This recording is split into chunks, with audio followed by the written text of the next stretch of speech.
This is the beautiful thing that happens when you say thank you to someone who's kind to you. It does three things. The first thing is you recognize kindness. So now you're triggering your mind to start recognizing kindness, and you're now recognizing kindness in them. The second thing you do is you reinforce kindness in them. They realize, they're like, oh, when I'm kind, people appreciate it. Right. So I'm gonna be more kind. So you've now reinforced kindness within them. And the third thing is you help them repeat it. Now that you've shown them that their kindness is reciprocated, they're now gonna be kind to more people. So when you recognize kindness in someone, it reinforces that belief that kindness is amazing, and then they repeat that kindness to other people. So now you've started this domino effect of kindness just by thanking one person. Need motivation? Watch a top 10 with Believe Nation.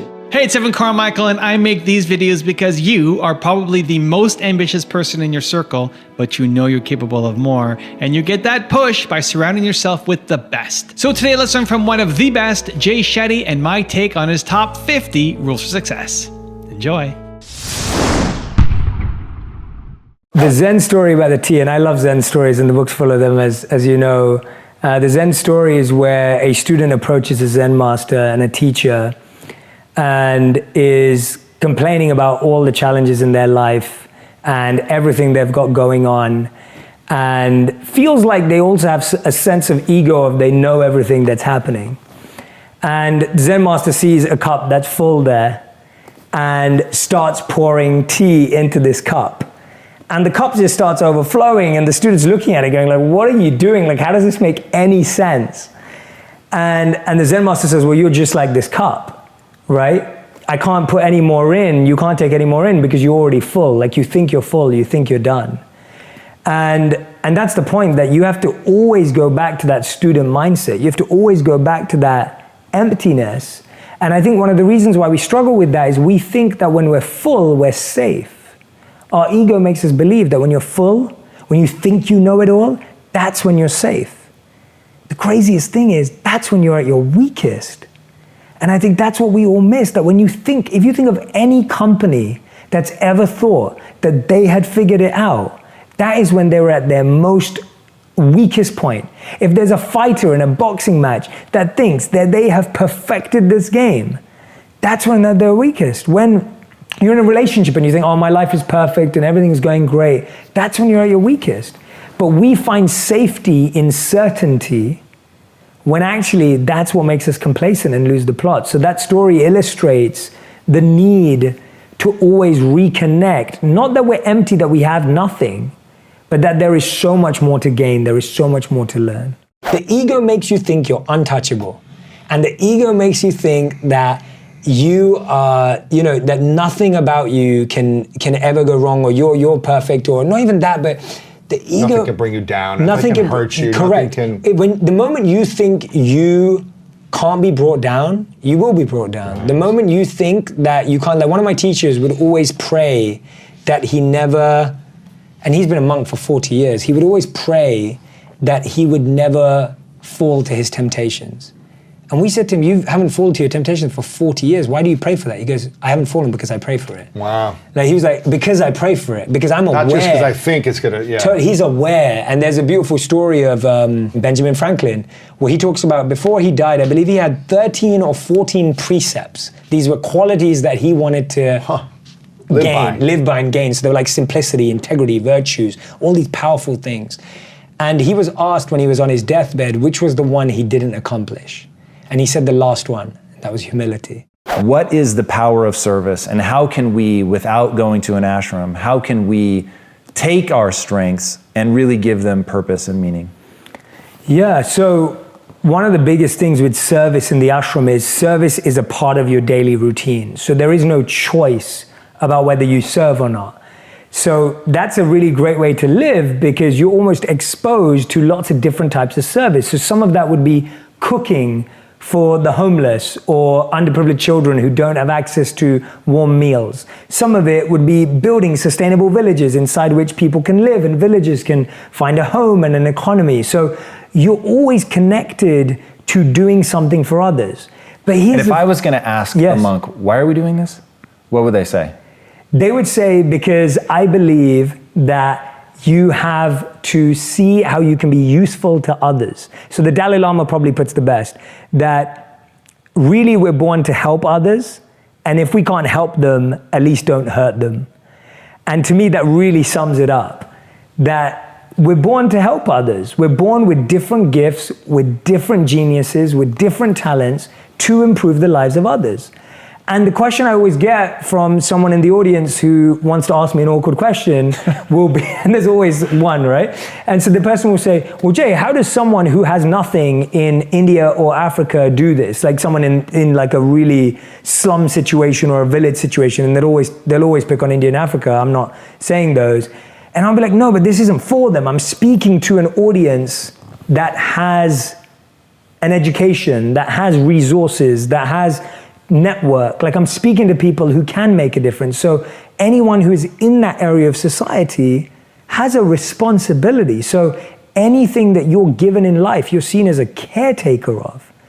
And the way you take the best care of it is that you use it in the service of others. And that purifies you from becoming attached to it and it feeling like it actually eats you alive and feeds your ego, as opposed to you now being purified and cleansed of wealth, success, fame, status, or time, or whatever you have, and energy, and you're now using it for the highest cause. So that's what they would say. They would say it's the highest cause of using what I've been given in the service of others, whatever you've been given. Also, to make sure you're actually taking action after watching this video, I've designed a special free worksheet just for this video. The worksheet will highlight all of the lessons learned in this video, as well as pull out our 3 favorite learnings and quotes that will inspire you to actually do something. The worksheet will also give you space to write down what your key takeaways are and your specific plan of action to make sure you're getting results. If you want the worksheet designed specifically for this video, absolutely for free, there's a link in the description below. Go click on it and start building the momentum in your life and your business. I'll see you there. I've always had a rule since I started that all my videos are 70% complete. So that's my rule. Yes. It's 70%. That's all you're getting. Yeah. There's words that I say wrong. There's fumbles. There may be a few mistakes here and there. The editing may be slight, but it's like my rule was 70% because that journey from 70 or 75 to 99 could take decades. That's it, yeah. Like you can never, I would never release something. And I remember in 2016, after my first ever video, one of my first videos that went viral, I actually got so scared because it was almost like, oh, I have to live up to that now. So I remember not creating. Yeah. And so I went from creating 1 video a week to creating 1 video a month. And guess what? I learned less. I was engaging less to connect with my audience, to understand what they needed and what I was giving. Yeah. And I was trying less ideas, which meant that I wasn't learning. You weren't learning as much. I wasn't growing at all. I wasn't progressing. And the world was being taken from getting more beauty from you. Which came from a place of not thinking like that, which came from a place of not trying to be perfect. Exactly. The original video that did well came from a genuine place of just wanting to serve and trying to figure it out. And then all of a sudden, we're not serving anymore. So good. And so I was like, okay, this doesn't make any sense. And I was like, actually, and then last year when we started making more videos, I can honestly hand on my heart say that when we started doing 3 videos a week, I started to learn so much more. Yes. I was like, oh, I really like it when I write like this. And I really like it when I create like this. And the audience really responds when I share it this way. And I was learning so much more. Yeah. And I was feeling more fulfilled by making more mistakes, but learning more. And so my mistakes increased. Yeah. But your learning increased too. Which was a much more fulfilling place to be, even though it was tough at times, but it was fulfilling. So we used to play this game in the monastery where every time you lose to your mind, you put a scoreboard up and you put a 1 for the mind and 0 for you. When you lose to the mind, meaning what? Like, so let's say you make a commitment. So I make a commitment that I'm not going to eat sugar. And then you do. In 2020, and I do. The mind beats you. The mind beats me to it. So I'm going to put a 1 for the mind and a 0 for me. That's right? great. It's great. It's competing with yourself in a good way. It's fun, yeah. And people do this with like, I guess now with like dollar jars or whatever. Like you put a dollar in and you swear. But that doesn't make sense because you end up making money every time you swear. So it doesn't. But if you beat your mind and you put it, it's great. Yes. So you have to start learning the tricks of your mind. When and how does your mind fool you into making bad decisions? That's good. You may have someone who loves you deeply. You've just never articulated what your love language is. You have to speak up. You have to share it. No one can read in between the lines. You can't expect that person to figure it out by looking at you. You need to tell them, this is how I feel most loved, right? This is what I need to feel loved. And I see so many couples that get scared about saying this or doing this, or it's like hard for your ego because being able to have enough vulnerability and openness to say to your wife, I need you to tell me I've got this, right? Like words of affirmation, that I need words of affirmations. And, the ego goes, oh no, I don't really need that for my wife. But you have to share it. If you don't tell them that, how are they going to know? You got to put your ego aside and be really open and honest. One of the things that envy forces us to do, and this is where we start getting into trouble, is that envy makes us feel that someone else has an ideal life, or that that life is ideal. So what we start doing is copying that life. What we're already doing is that we're following a path that's not right for us. You're already taking a blueprint of someone else's life, saying that blueprint works for you, and working on it. Many years down the line, you reflect and you think, why did I waste all that time? That wasn't right for me. So I said, start with compassion, lead with gratitude. And the third thing is focus on what will actually make you happy. Ask yourself, what actually would make me happy? Okay, that person's got a great holiday, but actually, that's not even my ideal holiday. And a lot of people end up spending that money, going on that holiday, and then not having fun, and then realizing that later. So the 5 types of attraction are physical, financial, mental, emotional, and spiritual. And I'll explain what I mean by all of them. So physical is obvious. Yep. She or he is hot. Attracted to them. I'm attracted to them. Financial or wealth. I like what they own. I like what they have. I like what they've achieved. I like that he went to Princeton or Harvard. I like that she's a scientist or a CEO. I like that she's a supermodel. Like, you like their status, right? Mm-hmm. So you're attracted to that. The third thing that we're attracted to is people's mental abilities. This is like when you're attracted to someone's mind. Like, you just love the way they think. You love the way they articulate themselves. You love all of that. Like, you're attracted to that. The fourth is the emotional. This is when you're attracted to someone's emotional intelligence. You're like, oh, they're very caring, they're compassionate, they're supportive, they have these good traits. And the fifth and final one is spiritual, where you're like, you're connected to that person's values on a very deep level, like what they really live by. Now notice the first 3, I equate them to chemistry. And the last 2 I equate to compatibility. So the first 3 are chemistry, and most of us get involved in a relationship based on the first 3. But here's the issue. You can feel chemistry multiple times per day. You can feel it with the receptionist, you can feel it with your personal trainer, you can feel it with the barista at the coffee shop, you can feel it with the waiter or the waitress. The spark, you can feel that anywhere. Like, you can find someone attractive by one of those qualities every single day. And the challenge is we get into a relationship based on simply one of the first 3. And there's nothing wrong with that as a starting point. It just can't be the end point. And so what we do is we keep convincing ourselves that the first 3 of chemistry is more powerful than the last 2 of compatibility. And we're letting chemistry do the heavy lifting. And it can't. We're making chemistry do the heavy lifting, the heavy work, the like pull and push, and like, okay, like you just take care of this. That's why so many people rely on good sex to save a relationship. They'll always be in conflict. Totally. If the values and the compatibility are not there and you're relying on chemistry, there'll always be some conflict. Always. Yeah. And chemistry really easily is those top 3, and which is good to have, so you should, but my point is... You need to have both. You need to have both. But you can't just say, because I'm mentally attracted to how that person thinks, that's good marriage material. That's not good enough. You can't say because we make broad generalizations. We say things like, oh, because he or she has a top degree from a top college or a business school and they're at a top company, they must be really kind, loving, and organized. It's like, what? Right. Like, how did you just... Be a good parent, Yeah, must have had good parents. How did you just draw that parallel? And so that's the way I would talk about entering a relationship. Is it can start with the first 3, but don't let it end without the last 2. Becoming a monk was my biggest dream growing up. From that time period that I met the monk at 18, which we spoke about the last time I was here. And so that became like my identity from 18 to 22, and then 22 to 25 when I lived as a monk. So it's like, that's been my identity for 7 years, at least in my heart and my head. And so when you get to the end of a self-awareness journey, which is actually the beginning, but you get to the end of it because you're like, oh, I'm not a monk anymore. And I'm sure you've gone through similar things like, oh, I'm not a CEO anymore of this, right? Of a business that does this. Or someone else may go through, I'm not married anymore. I'm now divorced. I am now not single anymore, or I'm not alone. I've got kids, right? It's like we all go through these identity transitions in our life. And to me, going from being a monk to not being a monk was the hardest transition that I'd been through at that time.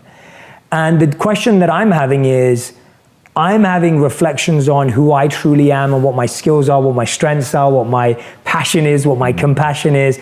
And I'm saying, I want to share all of this in like a cool way through entertainment. And I love movies, and that's why the book's full of like pop culture references. And it's who I am and what I love about myself.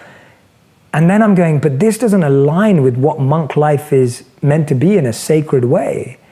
And that is like looking in the mirror and going, oh, like, I'm not comfortable with that. So when I share that with my teacher and we're having this discussion, his advice, and I think this is the part that you're referring to, he says to me that there's students that come to university and then they become professors, and there are students that come to the university and then they go out and become entrepreneurs or go out and work.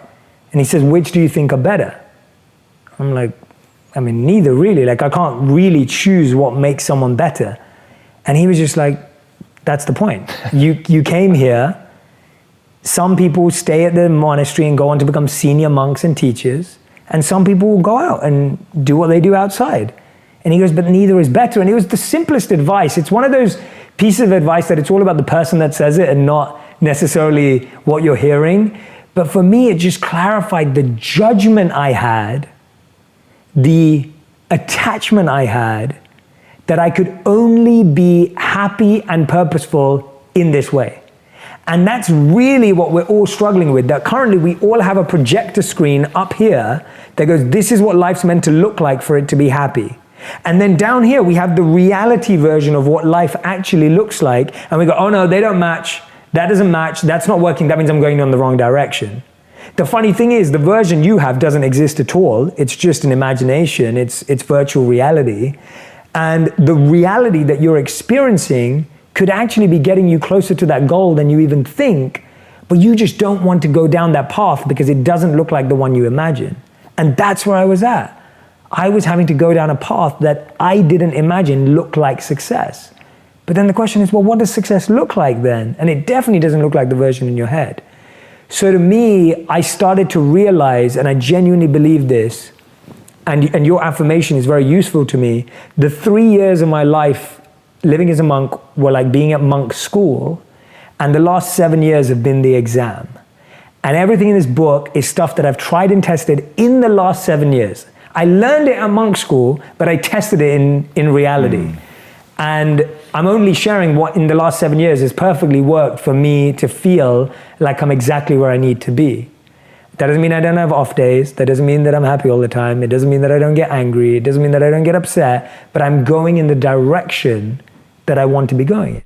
There's a difference between inexperience and weakness. Like, Yeah. there's a difference, right? Like, Totally. it's just not Yeah, really, that's so good. you've not really explored something. It's just inexperience. That's right. Right? If you never started a podcast, like, I didn't know how to interview before I did my first ever podcast. Like, you Yeah. just don't know, right? You don't practice interviews at home, or your parents never interviewed you, and you do your first interview and you're like, oh, okay, I like that. I learned that. I got that wrong. We maybe should have put the mic closer to him, and maybe the camera was in the wrong angle, and then you change it, right? And I think you're spot on that. Do not accept inexperience for weakness. Do not just sit there and go, I don't have that as a natural gift. Yes. And this is one of the reasons why I'm going into a soccer analogy here. Sorry, but it was why I admire so many, a player named Cristiano Ronaldo, a great soccer player, because he's worked on things. And often people say to him, oh, it's not God-given for him, or it's not a gift he was given. But it's like, for me, that's what makes it more incredible. It's that he's worked on every single part of his game to become this complete player. The second self-care tip that I absolutely love is how we talk to ourselves. Right. And so this to me is probably the biggest one. I'm doing a 5 Habits of Happiness challenge on Facebook. So we've had 150,000 people who've registered to take this 5 days of happiness challenge with me online. So every day I teach a new habit to my audience, which is loads of fun. One thing I was talking about is I looked at the definition of confidence. And I've never done this, but I love looking. Actually, I haven't either. I've never talk about confidence all the time. Yeah, so I thought I'd look at the definition. And it starts off by talking about self-assurance. And you think, okay, yeah, that's what I imagine when confidence. And then it says, and it's the appreciation of one's own abilities and qualities, which blew my mind. Notice it didn't say receiving appreciation for your qualities. For yourself. Yeah, appreciation of one's own abilities and qualities, not the appreciation of others, not the validation of others, not the approval of others. But that's why you can say, I have confidence in you. Correct. Or I have confidence in myself. Correct. Right? Okay. Yeah. And so the way we talk to ourselves is all over the place. It's key. When you're going out to a party, you dress up and you look at the person and you go, how do I look in this? And I'm like, no, ask yourself, how do I look in this? Right. Like, how do I feel in this? Or when you go to an interview, people say, how would people describe you in 3 words? It's like, why do we care about how people would describe me? How would I describe myself in 3 words? Yeah. And so for me, the way we talk to ourselves is such a big thing. So I have this mechanism that I love coaching people on and sharing with people. It's called spot, stop, swap. Oh, my British accent. Okay. I want to do it with you. Spot. Spot. A spot of tea. A spot of tea. Stop, swap. Swap. Yeah. So every time, that's very good. That's very, very, and I'm not even that posh, but you made me sound really posh. Yes, darling. Mary Poppins is what I am. I love it. I feel like we need to hold a bit of tea and just. Can we get a tea? But spot, stop, swap. So every time you notice yourself, say something negative to yourself. Ooh. Spot it first. Start spotting that pattern because that's all it is. It's a pattern. And we don't realize how much the words we say to ourselves have an impact. Like when you say something like to yourself, like, I'm starving, right? When you say that, guess what? Your body gets triggered into feeling like it's starving. Oh my God, I so say mind that and body all the are connected. time. So do I. That's why I'm picking on this example. Whereas what you actually mean is I've been lazy. I haven't planned my meals.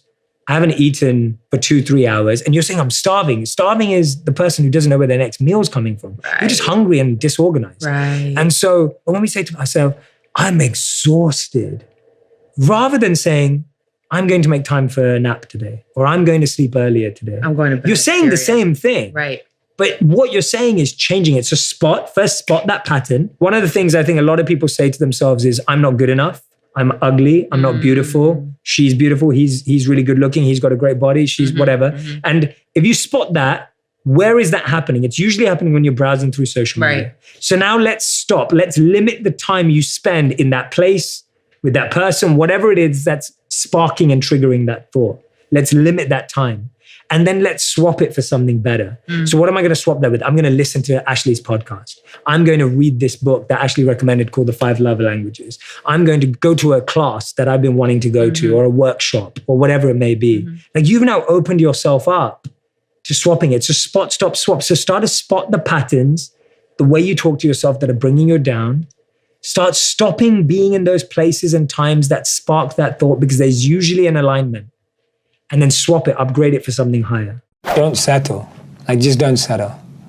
You don't think that you're at the peak of what you were meant to do, because you probably don't know unless you try. And so for most people, I feel like just don't settle, because I think we just give in too early. And don't settle for service, right? It's like, that's the reason, that's the intention. It's like service is the one that's pulling you along. And so don't settle for service. The world needs service. The world needs your service. The world needs your genius. The world needs your passion. And you just don't know it yet. And the day you realize it, you'll be grateful that you went the whole way. As I know, I feel, I look back and I'm just like, God, like I would have just been sitting there working in a corporate job and not known all the people I know now and connected with this amazing community and met you. I just wouldn't have had it. And so if you didn't go for it. If I didn't go for it, if I just settled that my service was this. So don't settle for service. Service deserves the best of you. When I take a 10,000 foot view of who you are and what you do, it seems to me that your gift or your real facility is this facility for taking ageless wisdom, these spiritual precepts, these philosophical tenets and ideas, and translating them in an entertaining way and a digestible way for a very broad, mainstream and perhaps young, audience. Is that fair? Sounds good to me. Yeah. No, there's a statement by Albert Einstein which kind of underpins all my work, and it's, if you can't explain something simply, you don't understand it well enough. And when I was exposed to the Vedas and all these spiritual texts that some of them date 5,000 years back, I was reading them and I was like, there is magic in these texts. Like there is so much energy in these texts. There's so much weight and gravitas and there's so much power. But guess what?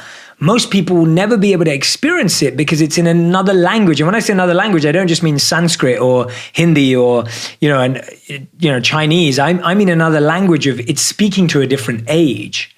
And there's beauty in that. And I love that. And I appreciate that, but I could see that I wanted to try and see if I could explain these things to people that I grew up with. And I was always connecting with the person who grew up in London. I'm born and raised in London. I grew up liking anything an average Londoner is into. But I got so fascinated because of the way the philosophy was presented to me. And I felt a responsibility to want to do that for others. So yeah, I think that's a pretty good breakdown and 10,000 foot view. And I appreciate you saying that, because that's what fascinates me. That's where I get my buzz from, is how do I read, study, and learn so that I can share, support, and serve? And that's where I get my meaning from.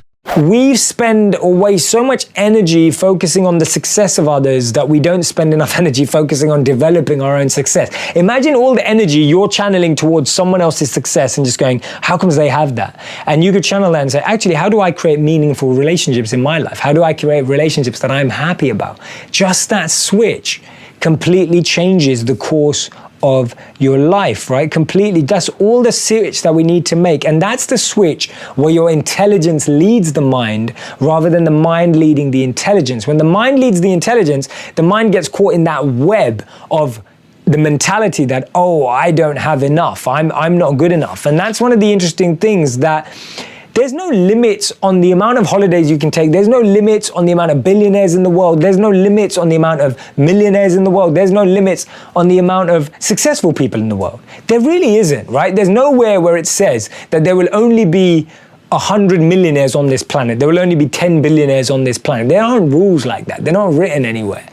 But we tell ourselves there are. We make ourselves feel that there are. So we constantly put ourselves into this victim mindset where we feel, oh, but that doesn't happen to me. That doesn't work for me, right? That's not going to happen for me. So we need to remove that. And that's the mind leading. When the mind leads, it tells us there's a limit on success. There's a limit on this. There's a limit on that. If that person has it, I can't have it. Now, that's not true at all. If your friend just went on a nice holiday to Mauritius or Thailand or wherever it is in the world, that doesn't stop you. Okay, you can't have their seat on the plane that they've booked, given. But there's so many other seats, there's so many other flights. And we've got to start recognizing that. We've got to start connecting with that. And that's where we shift from the mind leading our dialogue to the intelligence leading our dialogue. The intelligence leads with insight. Let me be compassionate towards myself. Let me be conscious. Let me care. The mind leads with impulse or ignorance and takes us down the wrong route. Imagine you've got two friends. You're sitting with two friends, right? One is the mind, one is your intelligence. Your intelligence will be stronger based on what you read, what you absorb, that tofu soaked in your intelligence, what you're taking in every day, what you're thinking about. That's when your intelligence gets stronger. It's the one that you feed, right? The one that you feed. Are you feeding your mind or are you feeding your intelligence? Ask yourself that question right now, right? How many of you are feeding your intelligence on a daily basis versus your mind? The one you feed more gets stronger. Right? The one you feed more gets stronger. The one you feed with more intensity, more absorption gets stronger. I think washing your dishes is something everyone does every day, or it's a common thing that people do. And you've got to realize that what you're doing is not washing the dish. Like, in terms of, that's not actually what you're doing. What you're doing is training your mind for presence. And the reason why that's so powerful is because most of us, when we're washing the dishes, I need to watch that Netflix show. I've got 30 minutes before, I'm going to sleep late if I don't see it. So now you're already trying to figure out what you're doing next. And that bleeds into the rest of your life. So now when you're finally on that, guess what? This is it. Everyone's going through quarantine and lockdown going, I need to travel. I need to travel. I need to get out. And when you live like that, when you're traveling, you'll be thinking, I need to do work. I need to get back to work. I need to get my career back on track. And then when you're at work, you're going to be like, I need to get away again. And that's literally the repetitive cycle that we're all living in. So when you're just washing your dish in a present way, you're not washing a dish. You're training your mind to be where you physically are. And the best way to do that is give it meaning, like you said, or do something that makes you more present at the time. You could, if you really wanted to, wash the dish and listen to your favorite song. You could wash the dish and listen to this podcast. You could wash the dish and do something that is good for your mind that helps you be more present and conscious at the time. So you may say, Jay, I don't have enough time to wash the dishes for 10 minutes, like one dish for 10 minutes. And I'm not asking you to do that. What I'm saying is, don't constantly be in a rush to get onto something you want to do, because then when you're doing what you want to do, you'll be in a rush to get onto the thing you have to do. And that cycle never stops. And I think that's the never-ending cycle that we're in, that we always feel we're ahead or behind. We always feel we're never where we're meant to be. And that's the root of all of our suffering in life, is that I don't feel I am where I actually am meant to be. I think that a lot of people are looking for peace. What do you say to those people who are just in search of peace? I'm glad you asked this. So the tagline of my book is called Train Your Mind for Peace and Purpose Every Day. Wow. I believe that it's something that can be trained, and I believe it's something that you have to take responsibility for. The world around you is never going to be fully peaceful, ever. Even if there was world peace, you would still not have peace with a little argument with your partner or a little issue at work. Like that's never going to disappear. So the desire for everything around you to be calmed is a wishful thought that doesn't have an end. Whereas the feeling of wanting to create calm and peace within is very realistic. And the point is that peace is always going to get triggered. And I think that's the mistake we make. We're looking for this perfect, consistent, never touched definition of peace. Whereas peace is something you're constantly training yourself to look for. So what I would say is that people should try and find the one activity they have in their day that brings them peace. It could be sitting and having their morning tea. It could be sitting and reading from a book they love. It could be having a beautiful conversation with their partner, whatever it is. Just have one activity a day that brings you peace. In my book, obviously, I talk about a lot more than that, but to find just something that brings you peace. It could be a mindset that brings you peace. So I really believe that all stress, pressure, or lack of peace comes from your mind being ahead of your body or your body being ahead of your mind. So how many times have you been in a scenario where your mind's like racing really, really fast and your body's like, oh, I just want to be in bed. Right. Right? Everyone been in that situation? Yeah. Or you're in the opposite scenario where your body is moving really, really fast, doing a lot, but your mind's like, oh, I still want to be in bed. Oh, that was me yesterday. Right. So we've all experienced both. You get into all this in your book, don't you? Yes. Oh, I can't wait to read it. So the alignment of the two is what creates peace. Let's imagine I was running late today and I'm stressing. I'm like, I haven't thought about this and I don't know what it's about. And maybe I'm, all that stuff that we know that you'd be stressed about when you're running to work. And I'm sitting in the back of a Lyft or an Uber, or I'm driving and I turn up to the meeting. Because you live in LA and you can drive. Correct. So what I would do is I sit down and I breathe in for the same count that I breathe out. Oh, yeah. So I breathe in for a count of 4. In through the nose, out through the nose, out through the mouth. And I breathe out for a count of 4. Now, when you breathe in for the same amount of time as you breathe out, you're aligning your body and mind. When I spent my time as a monk, I focused so much on the mind and we really pushed our bodies to extreme lengths. And then when I came back and I was having to live in this body, I was like, I want to serve, and that's why I want to take care of my body and mind. Yes. Right? Like that became the intention. I was like, I'm going to have incredible habits for what I eat and how much I work out and what I do with my body because I want to serve for the rest of my life. There it is. I don't want to die early because I was neglectful. I don't want to die early because I was neglectful and not caring and complacent because I felt I was still 22 when you still feel all of this You can naturally. have the pizza and the beer. And And so the soul is motivated by service. Like the soul gets energy from service, but the body needs activity like this, movement. Basically, as the story goes, you developed a proclivity for seeking out interesting people to go hear talk, business people, sports figures, etc. And suddenly there was this monk who was going to be speaking. You were initially not interested in hearing what that person had to say, and you agreed with your friends to attend only on the assumption that you guys would go to a bar afterwards. That's 100%. That is the story. That is the story. It's true. So let me ask you this. Let's talk about where that resistance came from. Mm-hmm. The resistance just came from, I think, this skeptical version of me that didn't really believe there was anything beyond success. And that's partly why I called the book Think Like a Monk, because I think a lot of people look at that and like, why would I want to think like a monk? Like, why, but that's the point. Like, I'm trying to break through that barrier of, I think so many of us have been conditioned to believe that success looks a certain way. and that happiness looks a certain way, and that joy looks a certain way. And I was one of those people that was very skeptical about anything else outside of my space. Like if someone wasn't pulling up in their fast car, or if someone wasn't pulling up in the best clothes, did I give them the time to really share their perspective? And I love the fact that the best moment of my life, that moment, up till that point, was also the most humiliating moment of my life for myself, because I was being humiliated to myself. Like, it was so humbling to walk out and then be like, you had it all wrong. And so I love that. I really celebrate the humbling that moment gave me. And it's exactly that when you hear someone speak and they speak about things that you never knew you were interested in. You never thought that you'd be fascinated by someone talking about service. But when he spoke about service, it just penetrated my soul, and it just spoke so deep to my core in a way that nothing ever has. That I could hear about someone talking about making $1 billion and it wouldn't feel the same way. What was it that he said specifically? He was quoting another writer, and he mentioned this phrase. He said, "Plant trees under whose shade you do not plan to sit." He said that the best use of your talents and skills is not to use it to become rich, famous, and successful, but to use it in the service of others. I think we've been told for a long time that you're the average of the 5 people you spend most time with. We've heard that again and again and again. And everyone's always like, get together with people you want to be like and stuff.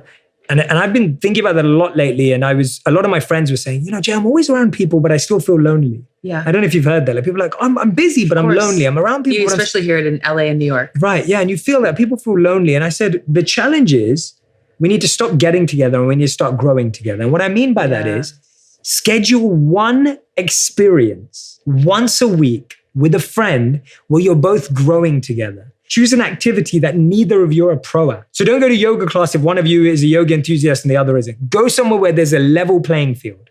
Why? Because you now get a fresh experience together.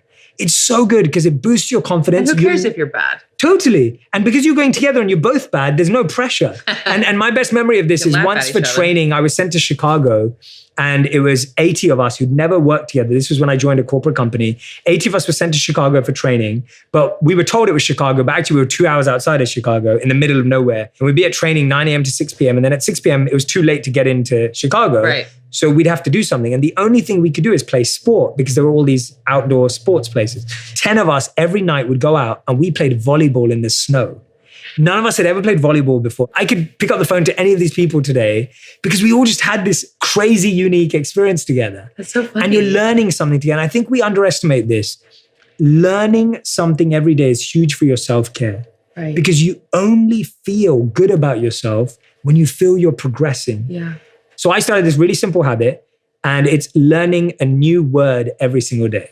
Oh, I've been writing down new words in my notes. Yes. Oh, I love this. Okay, amazing. So literally learning a new word every day. And you may say, Jay, I want to learn a new city, or I want to learn about a new culture, or I want to learn about a new cuisine, or I want to learn, but make it small and something you can achieve like in 3 minutes. Right. And so my word today was Meraki, M-E-R-A-K-I. Meraki. Yeah. And what it means is to do something with soul, or to create and leave a piece of you in it, in what you create. And what I love about that word is now I've shared that with you. Right. We're now having a discussion about it.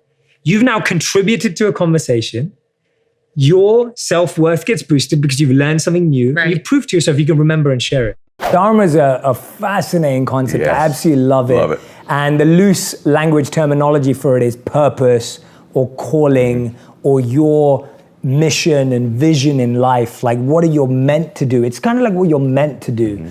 And the thing about Dharma is Dharma talks about how we think we have to learn lots of stuff, when actually Dharma is unlearning and bringing out what you already have. Whoa. So one of the things I mentioned in the book is that you can't be anything. There's 2 lies we've been told growing up. The first lie is you're nothing.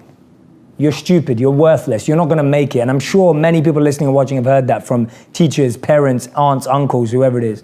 And then the other lie that we're actually told, and I don't think it's a lie, I think it's positive, but sometimes it's misconstrued, is you can be anything. Right. And we all know that's not true too. Right. And it's unfair because sometimes people get misled. You're exactly right. And the Dharma point of view is you can't be anything you want, but you can be everything you are. And what I mean by that is you have a genius, a potential, a power inside of you that you don't know yet. Why? Because you're inexperienced. It's not that you're unqualified, it's you're inexperienced. So people are saying, I'm stuck. I don't know where my life's going. I don't know what my purpose is. So you're perceiving yourself to be unqualified or underqualified. Actually, you're just inexperienced. You just haven't done enough things to let the magnet of your life tell you what it's attracted to. Whoa. So for me, that's what Dharma is encouraging people to do. And this beautiful verse from this Vedic text, a monk text called the Manusmriti. And it says that when you protect your purpose protects you. And what I love about that, and you will appreciate this because I know you're someone that I feel is living this. Thank you. A purpose is like a rare gem and you have to protect it. People will tell you that gem is worthless. They'll tell you that that gem is not gonna make it. They'll tell you that that gem, that jewel has no value. And that's why you have to protect your own purpose because the world is gonna constantly try and pull you away from it. So Dharma is it's not a belief system, it's a fact that you've got skills, genius, potential is sitting inside of you and you have not seen it yet. Which one will you regret not doing? So when I'm making a big decision, I'll ask myself, will I regret not doing this? So let's say it's moving country. Let's say it's a job offer. Even if there's fear of it not working out. See, the question we usually ask ourselves is, which one's not gonna work out? What if it doesn't work out? That's what we usually ask ourselves and make our decisions based on fear of fear, right? Most of us make our decisions based on the fear of fear. We think, I'm scared of something and I'm scared of it not working out, so I probably won't follow through with it. That saves you in the short term. The incredible thing is that hurts in the long term, right? The real question to ask yourself is, which one am I going to regret that I did not follow through on? Which one's gonna hurt me in the long run? Which one am I gonna look back on and think, I wish I did that. I wish I had tried that. That's the one that you wanna live for. Because that's the one that even if it doesn't work out, even if it doesn't go to plan, you're still gonna be happy that you tried. You're still gonna be happy that you did it. Because remember, we regret more what we didn't do than what we did do. What we did do dies after 2 weeks, if it's really bad 2 months, if it's at worst 2 years. But the regrets of what we didn't do can last a lot longer. Connect with that. Ask yourself that when you're making big decisions, ask yourself, what will I regret that I did not do? Which option will hurt the most in the long term? I talk about in the book how Daniel Day-Lewis, at some points, he was wearing the clothes for gangs of New York in his normal life, to the point that he even got pneumonia in his normal life because he's wearing these old, raggedy clothes. And he goes, at one point, he almost went crazy pretending to be someone that he wasn't. Now, when I heard that and I read that, I thought, wow, isn't that all of us? Like you wear a certain role to work, you wear a certain role at home, you wear a certain role with your friends. Yeah. And in playing all those roles, you end up method acting and forgetting who you are. Oh my goodness, that is beautiful. And for me, that's what I'm just seeing across and in and of myself. Me too. And I see myself do that. You become who you think other people want you to be. And so for me, the first step in that is writing down everything you're chasing right now. Like this is a great strategy and a tool. And if anyone's listening or watching, get a pen and paper. If you're not, take a screenshot of this time code right now and come back to this because I want you to sit down and I want you to write down everything you're chasing right now. Whatever it is, make that list. Second question, where did that idea come from? Did that idea come from your mom, your dad, your friend, your brother? Did the idea come from me or Ed? Did the idea come from, I don't know, some book that you read? Like, did the idea come from your heart and your mind? Or was it born because it was influenced by your friend who just got promoted, your friend who just got proposed to, your friend who just sold their company for $100 million? Like, was that the reason? Because then that may not be your dream. And then the third question you have to ask yourself is this my dream? Or this is the question, is your dream really your dream? And when you go through that exercise, you want to keep the stuff that's yours and you want to distance yourself from the stuff that's not. It's the story of two monks that are washing their bowls. And while they're washing their bowls, they see one of the monks sees a scorpion drowning. And so he helps the scorpion out of the water and puts it onto the side. And in that process, he gets stung by the scorpion. And the other monk says, what are you doing? Like, this is stupid. He said, oh, don't worry about it. Don't worry about it. The scorpion falls in again to the water. The monk picks it up again, gets stung in the process and puts it onto the side. So the other monk's just like, okay, now you're just being ridiculous. Like, what are you doing? He said, why are you saving the scorpion when you know that its nature is to sting? And the monk goes, I know that the scorpion's nature is to sting, but my nature is to save.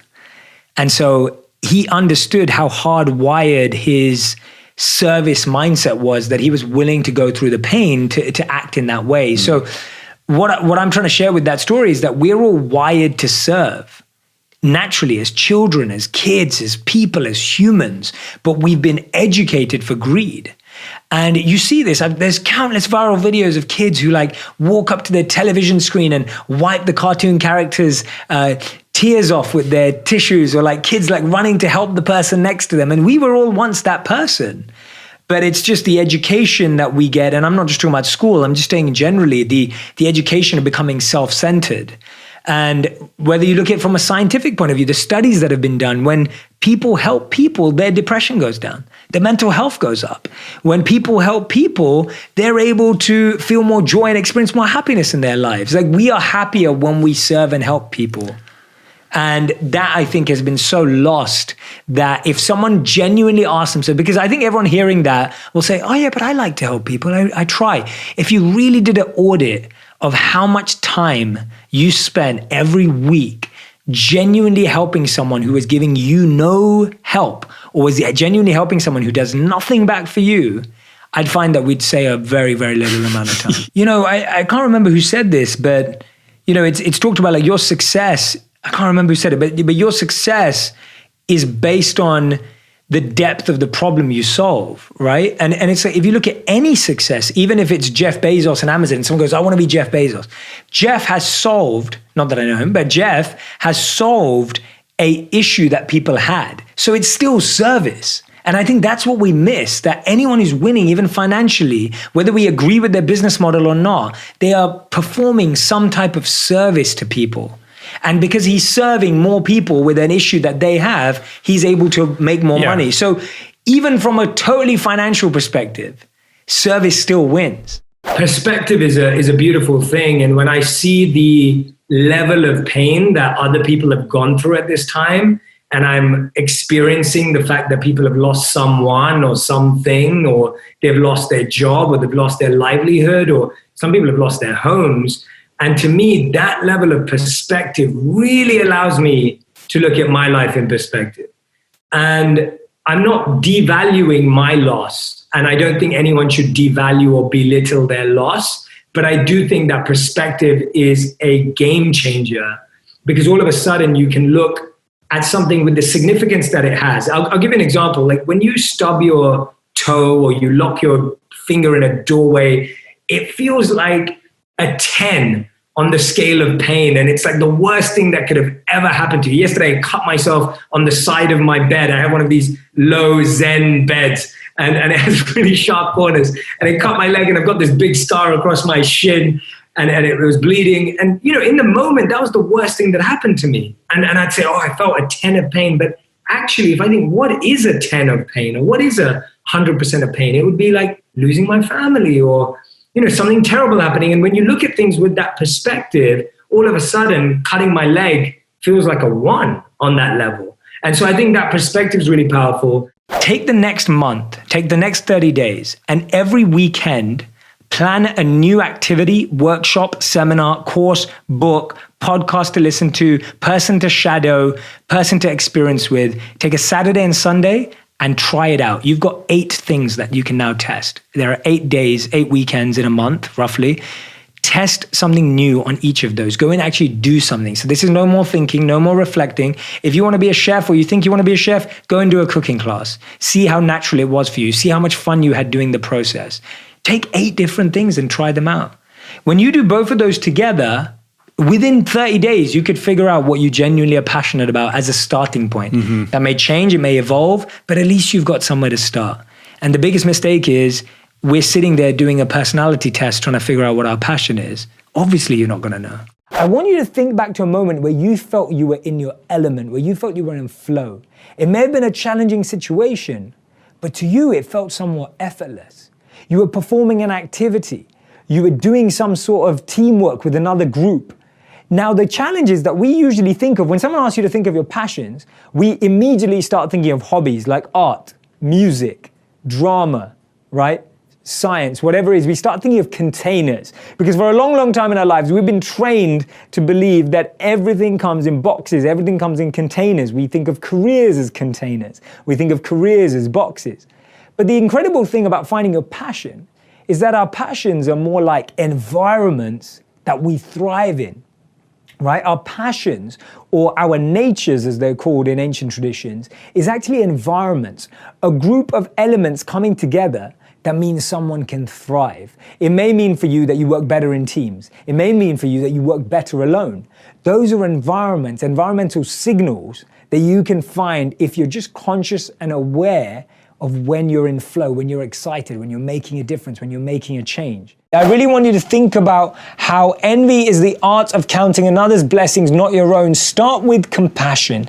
Don't judge yourself. Don't criticize yourself. Don't compare yourself. Don't complain. Get rid of the 3 C's: comparing, complaining, and criticizing. Get rid of them out of your vocabulary. Get rid of them out of your mind. Just totally remove, right? Anytime you see yourself compare, complain, or criticize, stop doing it. Notice it. That's your mind. Your mind wants to compare. Your mind wants to complain. Your mind wants to criticize. Your intelligence wants to care. It wants to be compassionate. It wants to choose with confidence. It wants to be confident, right? Let's replace those feelings with that. Let's replace them for that. This is the time to really question the intent behind what you're chasing, to really question what you want and your intent behind it, because so often our wrong intention for the right thing will lead you down the wrong path. And I think we don't realize that when we keep talking about alignment, that beautiful statement you shared about, it's not the achievement, it's alignment. Alignment means, is my intention aligned with my action? And when I'm saying aligned, I'm saying, am I looking for the right thing in the right way? And sometimes, even if you're looking for the wrong thing, but in the right way, you'll still get there. That's why intention is so powerful. Like, if you're planting seeds in your garden and you by mistake water the seeds, but you water a weed next to it, because you're still watering, the seeds are still going to grow and you'll spot the weed. So that process of watering needs to continue. I was with someone that I was coaching yesterday, and they said to me, Jay, be real with me, right? Everyone always likes stuff like, be real with me. Like, don't give me the monk answer, It's something my sister always says to me, don't go monk on me, Jay Shetty. Like, I don't want to hear another video. My wife and my sister do that often to me. So someone asked me yesterday, like, be real with me. Like, what do you do when you just want to, let go? So the honest answer is, I grew up in London. I'm a huge soccer fan, or real football. Yes! Finally, someone says it on our stage. I never understood you Americans. It's not... I absolutely love football, and my favorite thing to do is play PlayStation with my buddies and play FIFA. I can do that for hours and hours and hours, and I'm pretty good too. So if anyone wants to play me a game of FIFA, I'm always up. There's a difference between a lack of expertise and inexperience, right? We think we lack expertise in something, but actually we're just inexperienced at it. Mm-hmm. And that's the point of that second element of, you don't have to be the best at something when you start doing it, but as soon as you start doing it, you've now given yourself that opportunity to grow. And I think we all know this. There's always something we've all learned and become better at it. But if you're fascinated by it, you're probably more likely to invest more time. Right. And so, but it is also important. There may be things in your life that you have an expertise in, but you don't have a passion in. But then ask yourself the question, why don't I have a passion in it? Because you could add meaning to it. Like, there are so many skills that we have that if you added a bit of meaning, you added some purpose to it, you added why you were doing it, you could actually find a great use for it. And I think a lot of us are underestimating how powerful expertise is. You may have strengths that are just underutilized by your current job, but actually could be really well utilized by someone that you felt activated you. One of my biggest beliefs, and I read a study that inspired my beginning, and it was that the most successful people in the world, healthy, wealthy, or wise, choose education over entertainment. And the most unsuccessful people in the world, unhealthy, unwealthy, or unwise, choose entertainment over education. So I made it my mission in life to build entertainment-first content with an educational heart. And I was thinking, how do we make wisdom spread at the pace people want entertainment? How do we meet people where they are so that they can come on a journey with us? How do we meet people? Because guess what? Hundreds of thousands of people will do courses, millions of people will come to events, but billions will always watch television and network TV and online programming. How do we meet people there? So a big part of my vision and goal is to create conscious content that will sit on all the platforms that everyone binge watches, will be extremely entertaining that you won't even know, but it will have the most meaningful messages behind it. One of the best things I like to talk about is just small acts of kindness, right? Small acts of kindness, and throw gratitude around like it's confetti, right? Throw kindness and gratitude around like they're confetti. Like when you've got confetti, when you've got a wedding or a party or whatever it is, you just sprinkle on everyone. It's exciting to throw it on everyone. You see that sprinkle where it falls on their hair. Maybe if they're too conscious about their hair, they may not like it, right? But we enjoy that feeling, and we need to do the same with kindness and gratitude. And that's something we can do all day, just small thank yous to everyone, appreciating people, being grateful to people, just keeping the door open for individuals, asking people if they need a hand with something that they're doing. There are so many unlimited opportunities in a day to express kindness if that's what you want. Now, I'll give you an example. When I was on my flight here from New York on Tuesday, I was flying over from London back to New York. And when I was flying over, I'd forgotten to book myself a vegan meal on the flight. Now, when that happens, I usually end up having to starve because they don't necessarily have any other options. But the amazing thing is that the stewardess was so nice. She was extremely kind. She was like, don't worry that you haven't booked it. It happens all the time. And she went as far as offering me her own meal because that was the only meal that I could eat on the plane. Now, I politely declined, but I was so touched. Right? She didn't have to do that. She was actually going to give up her own meal so that I could eat when that was packed for her. And it was actually my fault that I'd forgotten to book my own meal. And I was touched by that. I was just like, wow, that's so kind of you. And so obviously I declined. I didn't want to steal her meal. And I'd luckily packed some lunch because I know that I'm terrible at booking these kind of things. And so in the end, then I took out some stuff. Then she told me that actually she was trying to be vegan, etc. So I shared one of my, and she said the reason why she's struggling is because she loves chocolate. So I shared one of my these homemade chocolate cakes thing. I think it was a chocolate brownie. I shared it with her and she was really happy. And I was just thinking, it was such a small, insignificant act of kindness. It took no effort. It took no meaning. It wasn't difficult. I was on a flight, but that reciprocal exchange starts bringing that domino effect where we start making kindness exponential, right? We let kindness escalate throughout the world. The beautiful thing about monk life is half the day is self, and half the day is service. That's how you're taught to live. Okay. So the morning hours are for you to fill yourself. It's almost like putting on mental, emotional, and physical armor. Like that's what a morning routine is. Our days are tiring. Our days are busy. Our days are draining. Well, guess what? If you didn't put your armor on in the morning and you're going out to battle, how many knives are gonna cut you? How many swords are gonna pierce you? How many wounds are you going to come home with? How many of you come back home feeling wounded? I come back home feeling wounded sometimes. Often. But guess what? If you put your armor on in the morning, a warrior would never go out onto a battlefield. And life can be a battlefield. Work can be full of conflict sometimes. Your relationships can be damaging sometimes. Your friendships can be toxic sometimes. So we are warriors in one sense. Sure. And so without wearing that, so for me, a morning routine is putting on emotional armor, which is meant to protect you for the rest of the day. And that way, even if you do get pierced, or you do get popped, or you do get cut, you're protected. And I know that when my morning routine is at its best, I feel protected. I know exactly. Whereas when my morning routine is weakened, I feel weak. And so for me, the morning routine, as I get strategic about it, there's two principles you have to know. Location has energy and time has memory. If you do something in the same place every day, that place now holds that energy. And this is huge, like it's just so big, and I'm grateful for that reaction because people don't realize how powerful this is. Like when I meditated in temples that were 5,000 years old in South India, it was easier to meditate because people have been meditating there for thousands of years. Wow, it's so good. And so when you find a space in your home, and even if you got, like I lived in a 500 square foot apartment in New York 4 years ago, and I just had a tiny corner which I dedicated to my sacred practices. So if you don't have to have a big home to do this, you don't have to be wealthy to do this, you can find just a corner in your home that you dedicate as your meditation space or your reflection space. So first thing, location has energy.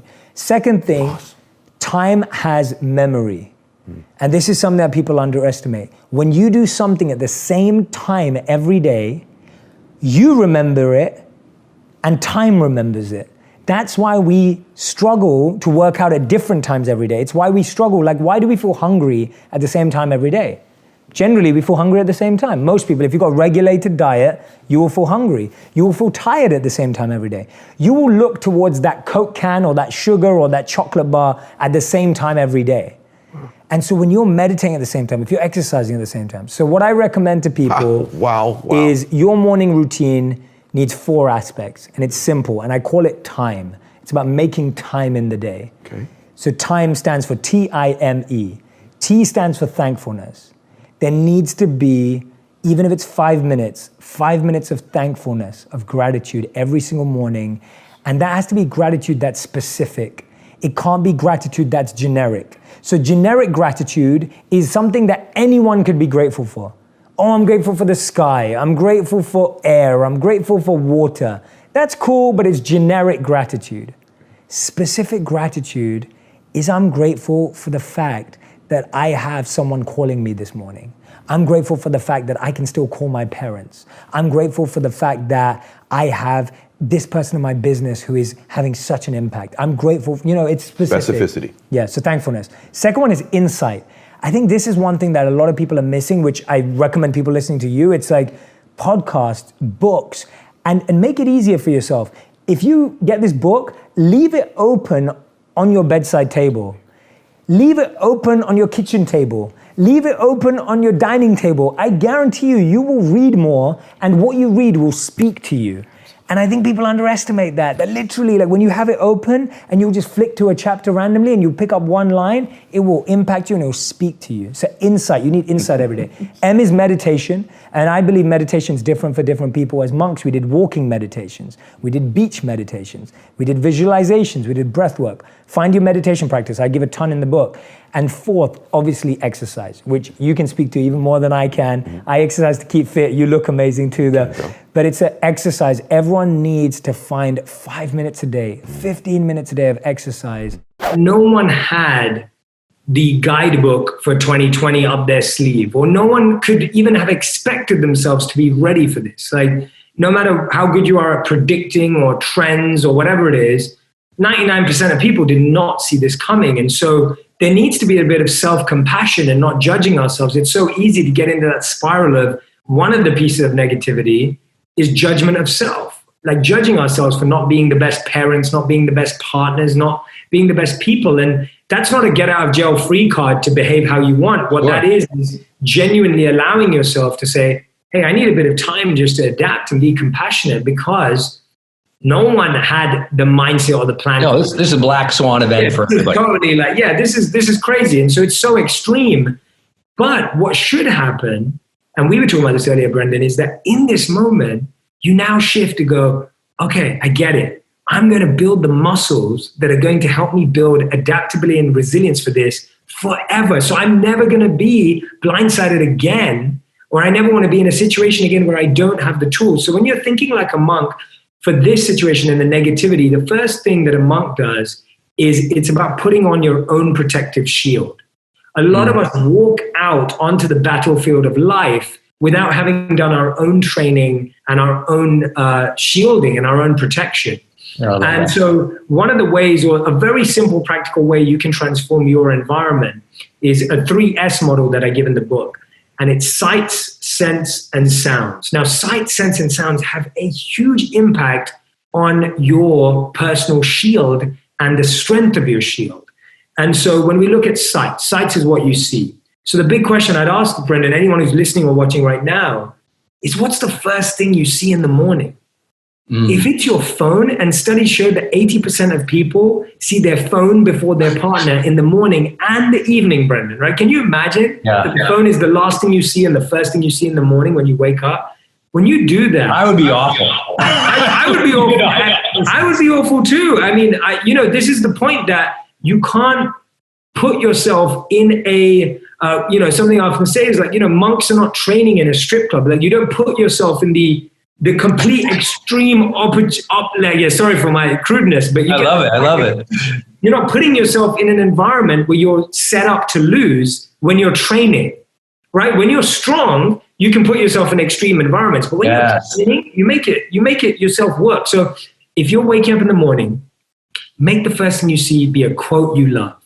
Make it be a work of art that inspires you. Make it be a picture of your family that really means something to you. But make it the first thing you see. It could be on your bedside table. It could be on your ceiling. Wherever it is that you look first, make it something that makes you pause. Because otherwise, when you dive into your phone, you're now reacting to everyone's agenda, everyone's focus, the news, the negativity, and you're now starting your day with people filling you up rather than you being an abundant creator. Love that. And so the first thing I'd say is sight. The second thing I'd say is you've got to change your sounds in your life. And as monks, sound design was huge.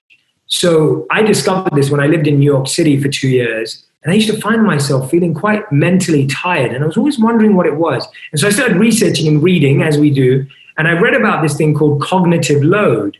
And it was saying that when you're processing insignificant, irrelevant sound, your brain is trying to process something that doesn't actually have meaning or use. And so now you're wasting 80% of your brain's energy on cognitive load. So examples are having the news on in the background. Examples are being around culture where there's a lot of noise and gossip, drilling, construction work. All of that creates cognitive load. Now sound, how can you change it? We all know, Brendan, and you do this at your seminars beautifully. You put on music and everyone's jumping up and down. And sound has that energy to change our physiology, and has that sound has the opportunity to change our biology. And so for me, what sound are you playing in your work environment? Is it the sound you want intentionally? What's the sound that you wake up to? By the way, why does anyone wake up to an alarm? Right. Why would you? None of us would want to wake up to a fire alarm. So change the sounds that you work to, that you cook to, that you sleep to, and you'll see your anxiety just depreciate. And the third one is sense. I think sense is so underestimated. When you smell a food you love, you're already tasting it, you're feeling the benefit of it. There's a reason why when we walk into a massage room, and I remember when we were in Puerto Rico, we went for one of those beautiful, which you recommended to me that I couldn't miss it, was one of those treetop massages. Yeah. It's a beautiful place. And so I went for one of those, it's amazing. But massage parlors or spaces or whatever, spas or whatever they're called, they all have scents like lavender, eucalyptus, sandalwood. This isn't just like to make you feel good for 2 seconds. When you breathe and inhale that, it reduces your reaction, the desire for negativity. It brings that positivity into your life. So if you're creating these habits in your day, you'll find that the external negativity is still there. It's not changing it, but it's able to less penetrate your shield. How much of the world do you think we receive by being here? And how much of the world do we create ourselves? Yeah, that's a beautiful question. It's a complete dynamic dance between what the Vedic tradition would call fate and free will. So fate is what is already created for you, and a good example would be the place you were born. The type of family you grew up in, the socioeconomic background you had.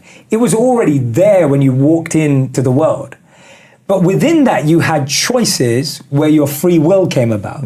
You had the choice to either do what everyone in your neighborhood did or to do something different. You had the choice to have a relationship with a particular person or not.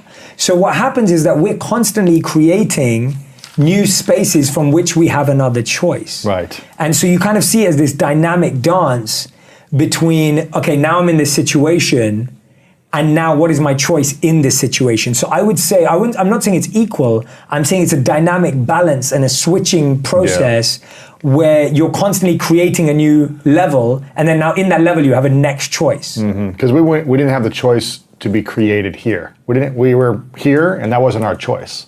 Now, everything after that is our choice, right? Yeah, and there are some traditions, and I'm a big diver into like reincarnation and past lives. So according to the beliefs of reincarnation and past lives, you have at some point made a choice to be here. But taking it more simplistically, the truth is that when you're brought into a situation, it's the best analogy that I've heard, and it's been told for years, is of a father is an alcoholic.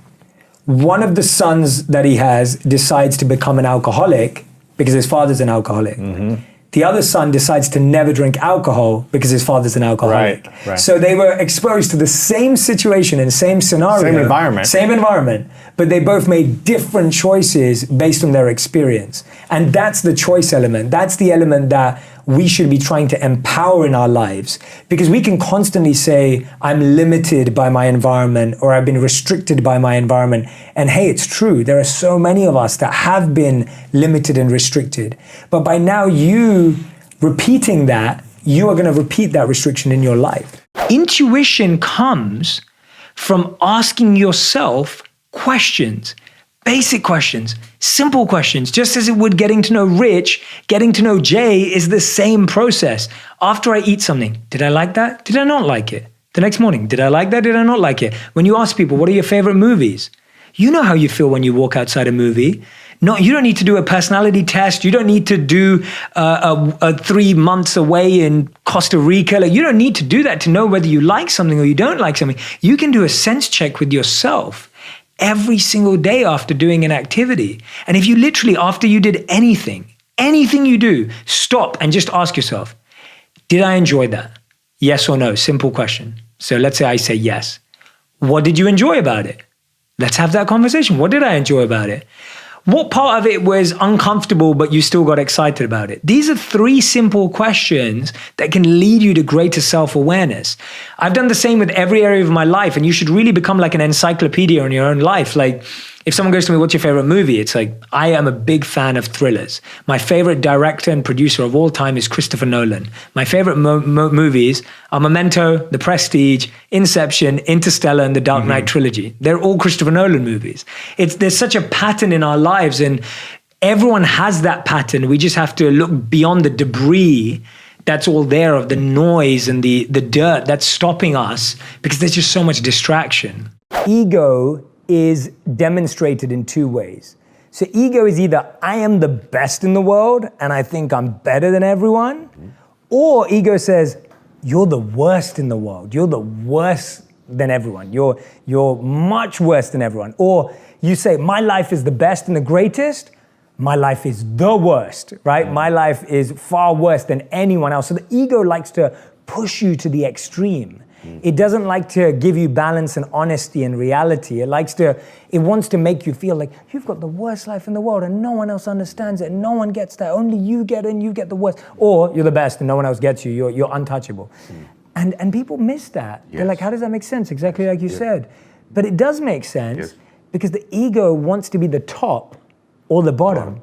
But the top of the bottom. Yes. It doesn't just want to be at the bottom. It wants to be the bottom of the bottom. Yeah, it's got to be the bottom of the bottom of the bottom, but the top of the bottom, right? Very well said. Yeah, and so we get lost in that and we don't think of it as ego. Yeah. And that's why the only antidote to either ego is self-honesty, is being honest. And honesty is, I'm good at these things, I'm great at these things, and I suck at these things, right? Like that's honesty. And we could all sit down, me and you could sit down with a list of our skills and map out what we were great at, what we were average at, and what we knew we were terrible at. Yes. And that's honesty. That keeps you so away from either ego. One of the greatest rules for change that I think is not given enough focus is that change can never happen if someone has to lose. Right? If someone has to lose in creating a change, that's not change. Change is a win-win for everyone. And we've heard this in the, I think it's in the 7 Habits of Highly Effective People, where win-win is like, think win-win. But what I'm saying is, when you're trying to create a change, don't look at it as like, I'm right and that person's wrong. As soon as you create that, what you've done is you've not created change, you've created division. Yes. And so what we have to do is, how do we create a new platform whereby both people are growing above right and wrong, where there's movement above right and wrong. Right and wrong are stagnant places and places that cause division. But when you're talking about a movement, as you mentioned, That comes when we go beyond right and wrong and we go, this is the direction we need to go in as a society. That's hard to do, but it really is the truth of change. Like the rule of change is stop trying to make someone wrong because that means you're right. Well, guess what? If they're right now, you're wrong. And that's never going to create a harmonious society. What we need is where we all go, actually, let me understand, let me listen, let me really understand why that person thinks that way. And it's not that you agree with them. It's not that you think they're right. It's that you have to give it a chance. I remember when I used to be on my debating society at school. I was super dorky and geeky and loved debating society. And I remember the first rule of debate was that you could not debate someone if you didn't fully understand their motion and their side. Like that was the first rule. If you did not understand their motion and their perspective, you weren't allowed to debate, because then you were just debating based on ego. And I think that's the thing that's misleading us, is that we're fighting based on our ego and this desire to be right and make stuff happen, rather than fighting from a place of compassion, which wants collective growth, not just individual growth. You are integral to making change. Like, you're powerful. If you focus in on your environment, if you connect to becoming the best in that space, you are an incredible asset to yourself, to a team, to other people, to anyone, because all of these are needed. But the worst thing is when we try to do someone else's duty. And there's this great verse in the Bhagavad Gita, which I read as a monk, which says that it's better to do your own nature, even if only 50%, than doing another one's perfectly. When we aim to do someone else's work even perfectly, we'll always be challenged, we'll always be let down. That's why we feel stress. That's why we feel pressure in life. When you're doing pressure in your own environment, you feel the pressure, but you get through it, you dive through it. Kelly McGonigal talks about that in her book called The Upside of Stress, that when you're working in your passion, stress doesn't feel like stress anymore. You still experience it, it just doesn't feel like it. But when you're not working in your passion, stress feels like stress, pressure feels like pressure. It gets really, really heavy. And we all experience that in our lives. And if you're experiencing that in your career, you're experiencing that in your life, find areas of your day where you can be pursuing your passions. I realized that those 3 years, and I describe it this way in the way you said it, that the 3 years being a monk were being at school. And the last 7 years since I've left have been the exam. And I can genuinely say so far that every tool that I have tested from my monk toolkit works. And the biggest one, or most likely the most powerful one that I felt, is there's a beautiful verse in the Manusmriti I talk about in the book. And it says that when you protect your purpose protects you. And what I mean by that, and I will broaden purpose to mean what it needs to mean for anyone listening, you have to protect your strengths, your calling, your passions, your interests, your skills. You have to protect them like a precious jewel, because the whole world will come at you and tell you that it's not a jewel. The whole world will come at you and tell you that it's worth nothing. And if you don't protect it, it can't protect your value back. And most of us, as soon as we get questioned, we just chuck the jewel out. We just chuck it away and we go, oh yeah, that wasn't worth anything. And then later on in life, you realize you threw away a precious jewel. So I love that verse, because that's what I was being tested to do. Is I was about to go sell myself short and just go back into the world that I came from and just chuck out that jewel, rather than like, hey, I learned all these things. I wanted to serve. I became a monk because I wanted to serve. How can I still serve? How can I not just throw that all out and pretend that it doesn't matter? And how can I apply the discipline and the mentality and all of the great skills? Because guess what? When, surprise, surprise, no one wants to hire someone with monk on their resume for 3 years. And that's what I had. Because they couldn't see the transferable skills. I had to see them. So they were thinking, oh, he's probably just going to be really quiet in the office, right? Like, what is he going to do? But I knew that quiet was intuition. I knew that quiet was solitude, not loneliness. I knew that quiet was the power. That ability to read things, to read in between the lines, to connect with people. Most of us are asking for things that aren't even clearly linked to what we are actually missing. And so I'll give an example of this. I have so many clients that I coach, or so many people that I work with, where the number one thing they want from their partner is time. They're like, I wish my partner had more time. Brendan, I wish they just gave me more time. Now, the amazing thing is me and Brendan are giving each other time right now, but what if I was like this the whole time? Right. What if Brendan was writing another best-selling book at this time? And we kind of talk, book. But imagine we did that the whole time. Right. It looks like you're present there with them, but you're not. When this is like a force field between you, your phone, your task, your thing. I love that time. Yeah, that's so good. This could be a book. This could be a newspaper. This could be email, whatever it is. But it's interesting. People say, I want more time. And so people come back from a weekend away, and then they'll go back to their partner and be like, I wish we spent more time together. And the other partner's going, well, we just went away on a weekend. And they're thinking, but you were at the beach and I was with the kids, and that wasn't. So what are people really asking for? I've realized that over this time, people are asking for three things when they're asking for time. They're asking for presence, they're asking for attention, and they're asking for intimacy. That is what people are actually asking for. Beautiful. Say the word time, and so we misunderstand it.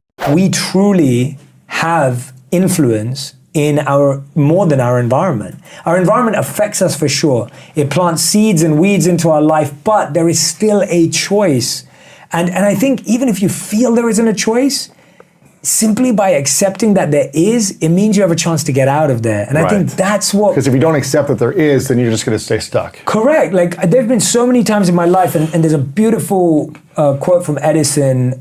I don't think I said this last time, but if I did, it's worth repeating. He said that when you believe you've exhausted all options, remember this, you haven't. And the reason why I love that is your mind continuously feels stuck when it's tried the obvious. And that's why a lot of creativity and focus studies say that the first 10 ideas that come to your mind are never the most interesting. It's when you get into the 11th idea that you start breaking the pattern. And so if someone asks you, what's your best business idea? Your first 10 ideas are probably not that innovative. And so the mind constantly gets stuck on that train, and you've got to keep reminding yourself that there is another door, there could be another pathway. I was thinking about a piece of advice so one of my closest spiritual mentors, who was in London, I knew him since I was probably like 12 and properly went since I was 18. He passed away this year from stage 4 brain cancer. And he'd had brain cancer for about, I think like 4 years now. And so I hadn't really had a real interaction with him for the past few years, because every time I saw him, he wasn't fully functioning in his short-term memory. His long-term memory was there, but his short-term memory wasn't. And I remember speaking to him probably about 7-8 years ago and asking him the question. I said to him, I've got so many ideas. There's so many things I could do. Where do I start? And he said this beautiful thing to me. He said, you know what? Your role should be to open up every door possible. And he said, let the world close the doors you're not meant to walk through and walk through the ones that remain open. And what I realized is most of us are just not opening up enough doors because we think we only have the option of 2 doors. We look at life as binary, 0 and 1, 0 and 1, right? It's just this A or B, that, this or that. And I mean, I think you'd say this too about you and every guest you ever had on. I don't think life is ever this or that. It's like this, that, and maybe that, and that. And there's always a gap. Let's take that salesperson. The more time that person spends in empathy, their customer's pain, and what the customer's really looking for, the better they're going to be received. So that service mindset always helps, because if you're thinking about, and this is what it comes, and I said this to my team when we were writing the book and everything that I was working on, I said, if I sit here right now and all I'm thinking about while I'm writing the book is being a best-selling book, then guess what? I'm now not writing the book. I'm now living in the future and I'm not living in the present. And so the only way to make this a best-selling book is to do the process properly. And I don't think, and this is what I do, and this is the only thing that's helping me, and again, I go through it all the time. After my first video went viral 3-4 years ago, I stopped creating because of the pressure that I wouldn't be able to live up to it. So I actually got scared because I was like, oh, well, what if the next video doesn't do as well? Everyone's gonna think I'm tanking. Like, you get into that self-doubt and and I got into that space where I was just Thank you for being honest about that. Yeah, no, really. Like, genuinely, I didn't want to make a video again because I was like, this video just got 40 million views. Like, how am I ever gonna beat that, right? And you get scared. I was like, I'm not putting anything out. I'm just gonna stop. And then I started to realize, I was like, well, now I'm not living in service anymore. I'm living out of ego and I'm living for feeling a certain way. And guess what? I'm not feeling better by not putting anything out. And actually, if I just serve more, I'll learn more. So the way I've made sense of it, and there's a verse in the Gita that explains it too, is that you have full control over the preparation, the process, and the practice. But you have no control over the potential result. But all of those three things are the result in and of themselves. Yes. And so if you get addicted to the process of writing, the practice of connecting with the right people who can help share your work, and like you said, I am focused on the process of making sure that the most people in the world have the opportunity to buy this book. But then if they choose not to buy it, I can't control that. But I can control making sure that it's in front of everyone and that I believe in the content. And that to me is not attachment. That to me is not ego. That to me is trying to live your best life. Yes. I mean, like, you know, if you didn't just try, if you're like, I wrote this book, but who cares? Yes. I mean, that's not service either. Because the way I explain it, and I'm not claiming that this is it, and I'm not trying to say I'm it. I'm trying to say that I think we all feel this way. If you or me see an amazing movie, we want to tell everyone about it. If you read an amazing book, you want to tell everyone about it. If you found the cure to cancer, you tell everyone about it. For me, I got to live an incredible life thanks to these amazing teachers I met. I just want to tell everyone about it. Like, that's all I'm doing. Yes. But I want to tell everyone because of how powerful it was. So I end up creating this social media role at Accenture where I'm creating all of this content. I'm learning how the biggest brands in the world use social media. I'm working with executives on social media presence and understanding Twitter and LinkedIn. And I just get exposed to this incredible world. And that's where I get to learn these skills. It wasn't that, like, I never created, you know, viral content while I was at Accenture, but it just started opening up my mind to what was possible, right? It was just like, oh, these are the tools. Feeling comfortable with failure, getting it wrong. It gave me a playground, right? It gave me an opportunity. And this is what anyone who's listening in to this right now or watching this and you're working at a company, your company is giving you an opportunity to learn, to grow, to test. I learned so much about digital and strategy working at Accenture that I could never have got from reading a book or going to a course or a seminar because it was there. Like I was there with it every day with a company that was 500,000 people, you know, a global organization. So that's when I hear that people are dissatisfied with their jobs and their companies, my biggest question is, have you learned everything you possibly could from that place? Because the truth is, you could find a lot more meaning and passion in a place that you don't want to be in because you realize it could be the answer and key to what you could do in the future. And there is so much to gain. Yeah, that's a cool lens. In life, there are two aspects that impact everything: our thinking and our actions. And I read a quote the other day that was saying that the mistake we make is that we either act without thinking or we think without acting. And I think that's where most people are. If you're feeling stuck or you're like, I'm not sure what I'm doing right now, you're either doing too much thinking or you're doing too much acting. So you're just doing a lot of stuff, but you don't know why you're doing it, or you're just sitting there procrastinating every day and you're doing it. So I'd say it's both. So the first thing I would say to you is take a moment and speak to 3 different people. Speak to a family member, a friend, and a colleague, and ask them this one question. What strengths do I have? What do you think is my superpower? What skills do you think I bring? Emotional, strong, soft, hard, whatever it is. Do that first. Get that sense check.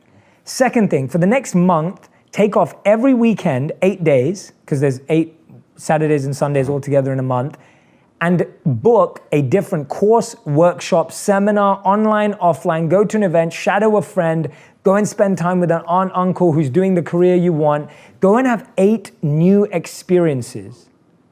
And after each of them, sit with yourself and ask yourself, did I like that, yes or no? Whether you liked it or not, ask yourself, why did I like it or why did I not like it? And then ask yourself, would I like to do it again? And if the answer is yes, yes, yes, guess what? Go do it again. And if the answer is no, no, no, don't do it again. Leave it out. But if you've had 8, and this is the problem, we do that over a year. We do that over 8 years. And that's why life feels slow and boring and lethargic and stuck. But it just, in the next 8 days in a weekend, just test 8 new things and you'll have just a great experiment. And the worst thing that will happen is you'll find 8 things that you don't like. But I guarantee you that even if you have a sense of that reflection in the beginning, and what I don't get why we don't do this enough is, we do it with food and movies all the time. Like Ed is such a kind man. Like I got here slightly late because of traffic and then he let me eat my lunch because I wanted to be full of energy. I need to find out where that place is because it's local to here. My team got it ordered for me. It was amazing. Good. And it's like, you know when you eat something, whether you like it or not.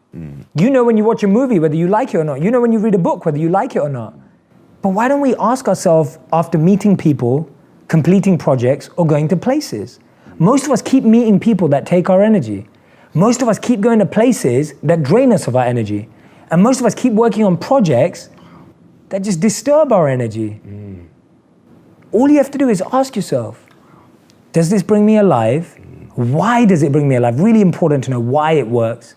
And do I want to do it again? I really believe, Brendan, that we have a very limited emotional vocabulary. So when someone says, we use 5 words, okay, good, bad, fine, right? Like, it's like, how's your day going? Okay. How's your week going? Good. How's that project? Fine, right? And so we don't even understand how we feel. So how is someone else going to understand how we feel? So what the emotional vocabulary by Harvard does is that it shows you the top word of, say, sad, and then it shows you almost an extension of what are you really feeling. When you're sad, are you upset? Are you offended? Are you disappointed? Are you disheartened? Are you heartbroken?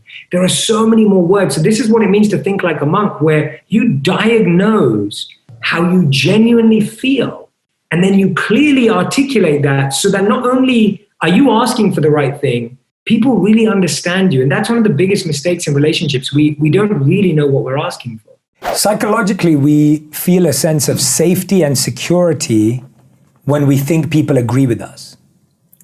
Right? That is just psychologically true, that we would rather avoid conflict and sit in a space where we agree, and therefore we have something called confirmation bias and the echo chamber, where we keep surrounding ourselves with thoughts and ideas that are similar and reaffirm our beliefs.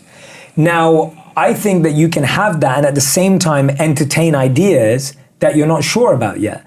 And so one of my favorite examples was MIT did this study where they asked people which person was more creative and innovative.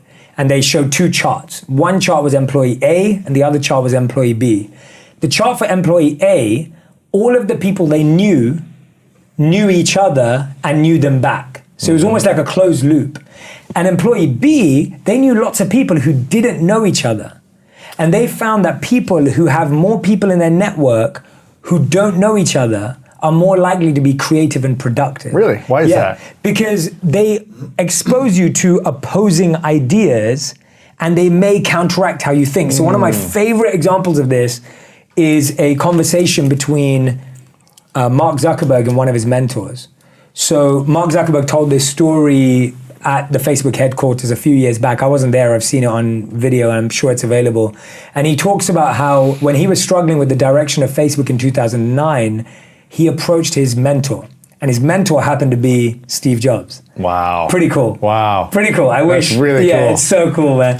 And so anyway, so Mark Zuckerberg goes to Steve Jobs and he says, I'm struggling with the direction of Facebook. Remember at that time, Facebook was 5 years old. There was no fan pages, I don't think. I don't think there was no creators. I don't think there were fan pages. It was very much used by university students at that stage. Like I think it was mainly like Ivy Leagues. College kids. And I don't even think it was international in a massive way. Very early days, and now we can't even think of that. But 2009, I mean, you just about had the iPhone and just about had Instagram and YouTube. Man. So he went up to Steve Jobs and he said, I'm struggling with the direction of Facebook. What do I do? Now, Steve Jobs at that time obviously was already the founder of one of the biggest brands on the planet, and obviously the brand still is. He had access to investors. He had access to business coaches. I'm sure he had access to life coaches. He had access to health experts. Everything. He had access to anything. Like I don't think there's scientists, PhDs. I don't think there's anyone in the world who Steve Jobs couldn't have called up at the time. And Steve Jobs said something amazing. He said, you know what, Mark? I think you should go and live in an ashram in India. He did not. He did. No way. It's a true story. He goes, and when you go to live in the ashram in India, that's where, if you spend some time there, that's where you'll find your answer. Shut up. And Mark did it. No way. Mark went to the ashram. This is a true story. For how long? I believe he was there for, I've seen 2 online. I've seen 2 versions of the exact time he was there. I've seen some people said it was a couple of days or a week, or some people said it's a month. So I think it's hazy how much time he actually spent there. But he went. And he says that based on that experience, that's where he found the direction of Facebook, to be connecting people. Now, the reason why I love that story is because it's the unobvious, alternative, random connection. And when Harvard did a study of 3,000 executives, they looked at and asked them, what's the number one skill for being a good leader? And a lot of people would say communication. A lot of people would say vision, strategy, humility. And the number one answer that they got from 3,000 executives was the one word, which is called associating. And what that means is the ability to spot patterns where everyone else doesn't see them. And that's the connect, that real leaders can spot patterns and connections in anomalies. So most people will be like, what has an ashram got to do with a tech platform? Right. But that is where you expand your mind to find answers that you never expected. I think in our limited mindset, sometimes we think that detachment means indifference, or detachment means disconnecting. And actually detachment means, and I quote this incredible writer where he said that detachment doesn't mean that you own nothing. Detachment means that nothing owns you. And when you look at detachment through that lens, it means, can I use everything that I have for a higher purpose? Can I use it and engage it rather than be consumed and used by it? Now, granted, that's a very high platform to live on and it's not easy. But the point being that detachment is not indifference. That detachment doesn't just mean, oh, I don't want anything to do with this. It's actually, how can I use this for more than what it's being used for right now? And that's what's known as, by Rupa Goswami, he quotes probably about 500 years ago, he created and coined a term called yukta vairagya, which means using everything for a higher purpose. So he talks about how real renunciation, real detachment, real asceticism is, how can I use this for something more than myself? Mm-hmm. And it's not about just getting rid of it. And I love that principle. And I think that that's a very practical principle that we can all employ living in the real world. So for monks, detachment is real. Like, we didn't have beds, right? We didn't have a place that we slept. We slept in a different place every night. But if you're not a monk and you want to apply that same principle, this is how you think about it. You recognize that I don't want to be in a position where I am consumed by everything. Another addition to detachment is detached from the result, focused on the process. That's another definition in the Bhagavad Gita, that you're not attached to the fruits of your labor, but you're completely committed to the labor, the process itself. And that's something that we miss so often, that we think being detached means not caring about what happens. Actually, it means caring about the process and not caring about the result. Yeah. Mm-hmm. So when we're talking about writing a book, and you've written books, and when you're writing a book, if you're writing a book and all you're thinking about is, how many copies am I going to sell? Now you're not going to write a good book. No, you're dead out of the gate. Totally. You're dead straight away, because all you're thinking about is, how many copies am I going to sell? Is this going to rank? If that's what you're thinking about, you're now not present, which means you're not going to write a good book. Whereas if you were dedicated to the process, the result is a given. The result's a natural end to dedicating to the process. Okay. Wow, there's so much choice. How does anyone decide what pasta to eat? Hey, how's it going? Whereabouts is your pasta? Sorry? Pasta? Pasta? Yeah. What are they called? Packed tomatoes, like boxes. Tomato boxes? That makes sense, right? Oh, here we go. Chopped tomatoes. Strained, not strained. Do they have to be strained? I have no idea what to do. Oh, man. Should we just buy one of each?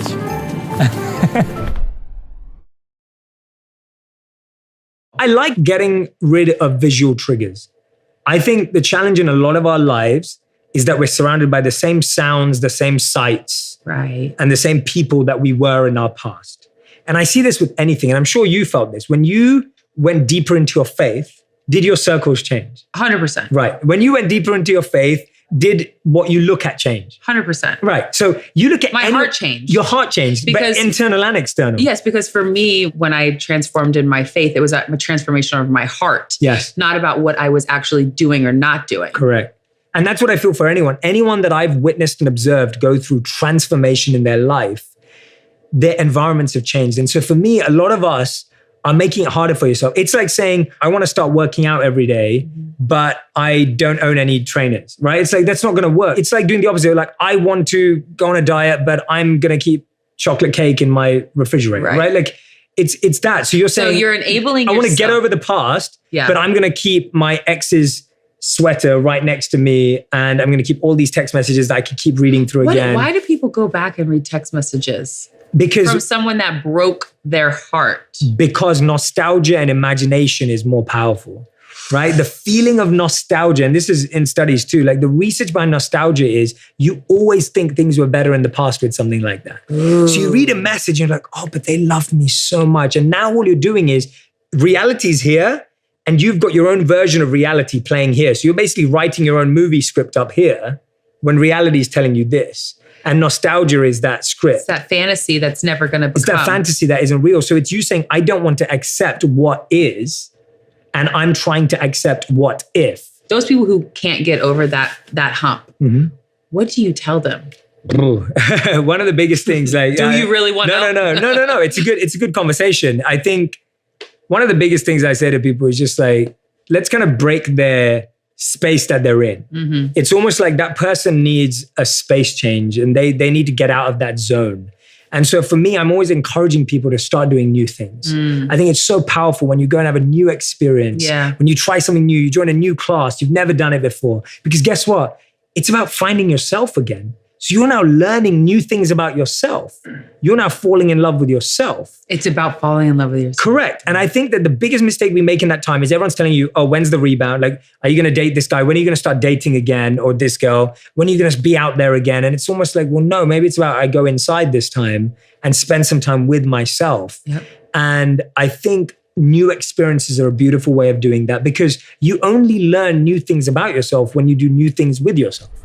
Because you made it this far in a video, I want to celebrate you. Most people start and don't finish. Most people never actually follow through. Most people say they want something, but they don't ever do the work to actually get it. But you are different. You are special. Believe Nation, you made it here all the way to the end, and I love you. So as a special celebration, if you put a hashtag believe down in the comments below on this video, I will showcase you and celebrate you somewhere on the screen in a future video because you are awesome. For 50 more amazing rules from Brendon Burchard, check the video right there next to me. I think you'll love it. Continue to believe, and I'll see you there. So let me give you an example. Right now, in my business, right, one of my core 3 is our book funnel.